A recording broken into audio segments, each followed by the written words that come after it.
You're listening to Unpacked with PMMI, where we share the latest packaging and processing industry insights, research, and innovations to help you advance your business. Hi, and welcome to Unpacked with PMMI. I'm your host, Sean Riley. Recorded live at PACK EXPO East 2026, this episode brings together insights from the show floor with Liz Cuneo of Healthcare Packaging and Matt Reynolds of Packaging World. Together, we cover a litany of topics, including the surge in cold chain solutions driven by GLP-1 therapies, along with the growing push for measurable sustainability through EPR legislation, paperization, and monomaterials. The conversation also dives into Sunrise 2027 and the shift to 2D codes, plus how connected packaging is opening new doors for traceability and consumer engagement. We wrap up with a look at how AI is helping manufacturers make smarter, faster decisions using data they already have. Let's have a listen. Hi, I'm Sean Riley here with Liz Cuneo from Healthcare Packaging Magazine and Matt Reynolds from Packaging World Magazine, and we're at PACK EXPO East 2026. We're coming to you live with some of the latest trends that Matt and Liz have seen on the show floor. We're going to talk about some of that, maybe some things that they've seen at other shows that have kind of come to fruition, and some innovations that we might be looking to for the future. So I guess we'll start things off, ladies first. Liz, what did you see out there on the floor that was innovative and trendworthy? Yes, thank you, Sean. So, in the healthcare space, a lot of talk right now about GLP-1s. That whole segment is rising rapidly. And not just GLP-1s, though, so biologics in general, specialty drugs, cancer treatments, that type of stuff. So what these three things have in common is the requirement for cold chain shipping. Okay. So a lot of cold chain shippers and solutions here at the show, and a lot of them really focus on the sustainability side of the industry. So solutions like compostable liners in the boxes, made with PCR content, recyclable shippers, anything that really gets away from the traditional foam, being used in these shippers was really taking center stage. Because cold chain, it has to be shipped at like a crazy cold temperature, right? I know that's not the technical term for it, crazy cold. Yeah. But isn't that literally what like cold chain is?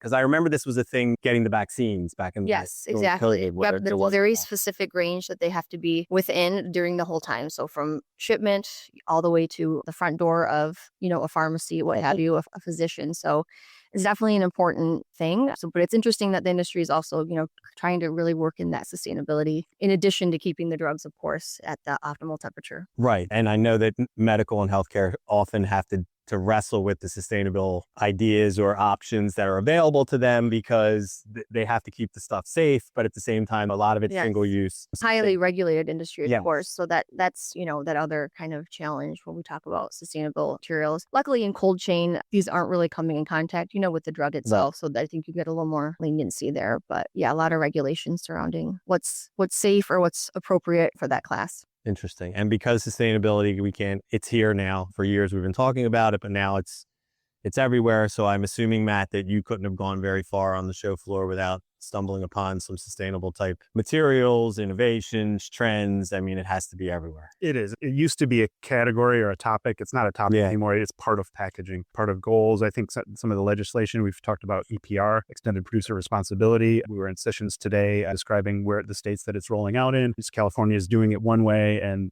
other states are doing it different ways. California being the world's sixth largest economy, it kind of wags the dog. So regardless, brand owners in general who are attendees today are going booth to booth looking for how am I going to be compliant because it's coming up soon. They're already reporting data into Oregon. They're going to be doing that soon for Colorado and California in early 2027. Colorado's coming up this year. So that's kind of in the back of everybody's mind. Gone are the days of what used to be, let's say just doing things for the illusion of altruism. Yes. Now you're getting basically the backing of actual legislation.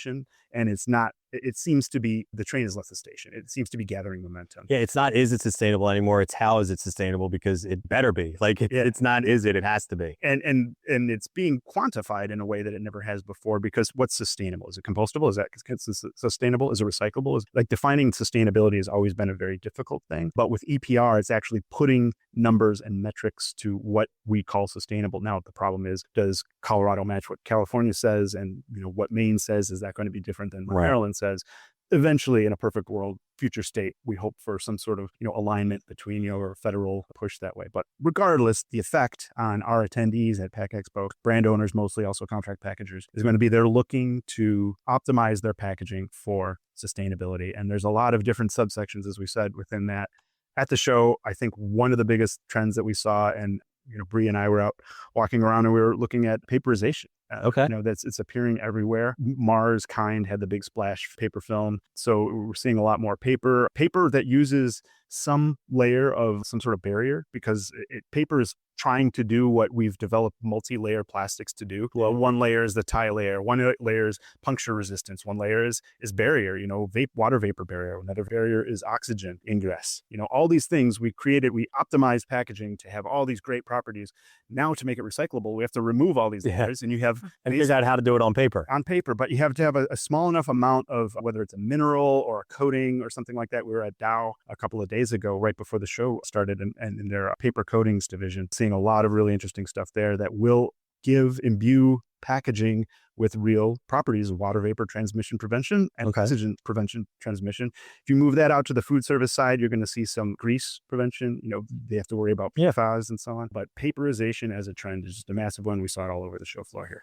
And when you say paperization, when we're able to add all these properties and it's still recyclable, how does it differ with plastic? I know that seems like a simple question, but it's threading a needle. I think Western Michigan University has certain repulpability standards. So what percentage by weight of a pouch or something like that is the material that's going to be its actual fibers. The length of the fiber varies, but the fibers themselves that are reusable, and how much can be extracted, whether it's a small, thin layer, I think it's less than 2%. I forget what the number is, but there's a certain threshold. If the layers, the coatings that provide barrier are smaller than a certain ratio, then that constitutes a repulpability. Repulpability equals recyclability, being able to sell that material back into packaging to become packaging again.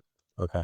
Now, from a paper standpoint, we're kind of touching on that, but were there any other, whether it's monomaterials, bio-based materials, any other type of materials that you came across on the show floor? It's everybody's shifting materials, and it's whack-a-mole, because somebody's moving from paper to monomaterial. It depends on the life cycle assessment it's every product is unique. Right. But we're seeing, I mentioned the flexible packaging, the move towards monomaterials. So that would be a single layer materials, or not necessarily single layer. They could have multiple layers, but of the same material. Those need barrier also. So there are, polyvinyl alcohol is EDOH, is something that they can use in very small amounts, small enough amounts that, monolayer PE, polyethylene, can make its way through a stream, and that's not going to impact recyclability. So mono materials are huge. And honestly, we always talk about materials, but how that impacts the machinery out here. So that's what I was just thinking. Yeah. Exactly. So one of the common things for whether it's horizontal or vertical flow wrapping or horizontal form fill seal is going to be the seal jaws and the dwell time and the temperatures. And we had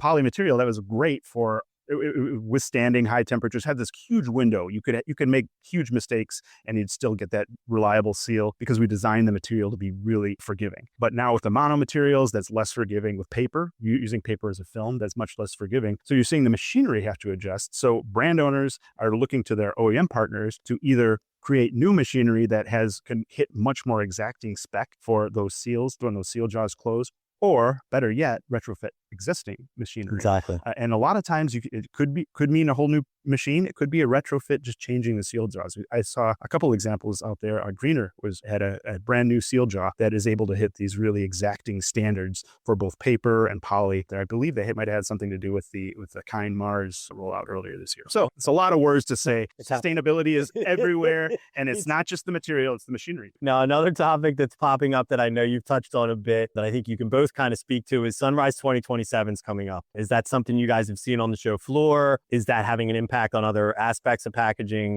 Maybe you can speak to that a little bit. Yeah. So a little background: Sunrise 2027 is the move from the traditional G10. That's the one-dimensional barcode, 1D barcode that we all, makes your product go beep at the checkout. Retail as an industry, whether it's, Wegmans or Kroger or even Amazon, we'll talk about that in a minute, have decided that they want to pack more information and more utility than is available in whether it's a 12 or 13-digit G10, which is the global identifier basic number. And they do so by going from a one-dimensional to two-dimensional code. So we call these 2D codes. We can call them QR codes is one thing. GS1 is actually standardizing on a 2D code that is going to be able to pack in all sorts of information from the GTIN, including AIs. And it's not artificial intelligence. That's everywhere also. But these are application identifiers. Oh, okay. So AI is an application identifier that will say whether the QR code is going to take a consumer, if they scan it, take a consumer to a company page to learn more about the provenance of this wine. This wine is especially dry because it was a really wet season or something like that. Also, there's a lot of supply chain implications upstream. So the brand owners themselves can, connect with the end user. It will still contain the GTIN to make your product go beep at the checkout, but all sorts of inventory management for the retailer. Brand advantages include supply chain. So there's just a lot of advantages to the amount of information that you can fit within these 2D codes. Now there's a vertical limit. There's a maximum because you can only fit so much information without getting the resolution really high, and which so high that a scanner can't read it, or making the code itself so big that it's bigger than the package itself. So there's some parameters that if you trade off on the size versus what's going to appear in the QR code, but a lot going on with Sunrise 2027. It's called 2027 because by 2027, all retailers are going to be capable of scanning the 2D barcode next to the GTIN, the traditional GTIN, such that you don't even need the traditional GTIN anymore. Right. Now, it's not that big of a leap to go from that to connected packaging, which I know, Liz, you had some things that you saw on the floor, some innovations and trends that you wanted to talk about. Yeah, so definitely on the show floor, but also, in the industry speak stage, hearing some interesting trends that are shaping pharmaceutical packaging. So of course, QR codes and connected packaging is a huge trend going on. So as we know, packaging is increasingly becoming a tool for digital engagement and as well as operational efficiency. So it's kind of a dual tool here, if you will. Some rhyming. I love that. So companies, are using these features like temperature control packaging, going back to the cold chain, QR codes, RFID tags, NFC enabled smart packaging. And it's really interesting because it's, sometimes it's following the package through the supply chain. So we're really being able to see that, it's not no counterfeiting going on, no tampering, but then the end user side or the users like us, we can scan and see the proper dosage or even reminders to take your medicine. So there's a lot of opportunity in that space and it's pretty exciting. Yeah. And I've seen where like on produce where you can see like who the person was that picked it and stuff like that and the journey of it that's very interesting. We don't have much time left, but I would be remiss if I didn't touch on AI. AI is everywhere. It's 2026. It's the sustainability of 10 years ago where sustainability was a buzzword. And well, AI is a buzzword, but it's here now. Matt, did you see things out there that were AI worthy? Anything that stood out to you that we need to touch on? Yeah, it's a lot of the MES systems and warehouse management systems are now using an AI layer to take all this data and make sense of it and make it easily extractable or interrogatable. There were two examples we saw on the floor. One was Maven AI, which actually was debuted last year at Southeast, and then also Harmony AI. So these are two layers of AI that can basically interrogate existing company data. So you could have a company, in the case of Harmony AI, it was a bottler that served like the Maker's Marks and the Jack Daniels of the world down in Tennessee and Kentucky, that area. So they were bottling for these companies, and these companies would have massive fluctuations in the amount of bottles that they needed. And the bottler had to be extremely reactive to that. But instead of being reactive, they've added this AI layer that's compounded 40 years worth of data and information, some of it from Excel files, some of it basically paper written, into something center of all of the company's information from, I believe it's Claude was the platform that's used. There's a gated corner of Claude where all that company's information is then acts as within a large language model, almost that company specific small language model that can be interrogated. So you can ask which line should I move production to, assuming that we're going to have to do 100,000 more bottles in January when we thought we only had to do 10,000, right? Something like that. So the AI layer allows human interaction and human output to actually not only crunch the numbers, but then recommend what the action should be. And I love that also from a workforce standpoint. We talk about the workforce issues all the time. We're losing a lot of people retiring and not getting in new workers. And from a tribal knowledge standpoint, that sounds like something that would be super helpful there. It can kind of collect, maybe it was Rick on line 2 that knew how to navigate those bottle switches and knew it off the top of his head or had it jotted down somewhere. That information's leaving out, going out the door. So AI is able to kind of step in and help that out. So that's great to hear from that standpoint. Well, we could talk all day about the show. I'm sure both of you could. We have another show coming up in October, PACK EXPO International. So we'll revisit this, and I'm sure we'll see a lot of these trends then, and we'll talk again then about that. So I want to thank you again, Liz, for coming on here, and Matt for taking time out of the show. Thank you for having me. Thank you, Liz. And Matt? Yeah, it was great. Thanks, Sean. All right. The pleasure was all mine, and thanks for listening to the podcast. Thanks for listening to this episode of Unpacked with PMMI. If you liked what you heard, Be sure to follow or subscribe on Apple Podcasts, Spotify, or wherever you listen. That way, you won't miss any of the industry insights coming your way. While you're there, we'd really appreciate a rating or review. Want more? Visit pmmi.org/podcasts for all of our past episodes and additional resources. Thanks again for tuning in. I'll see you next time.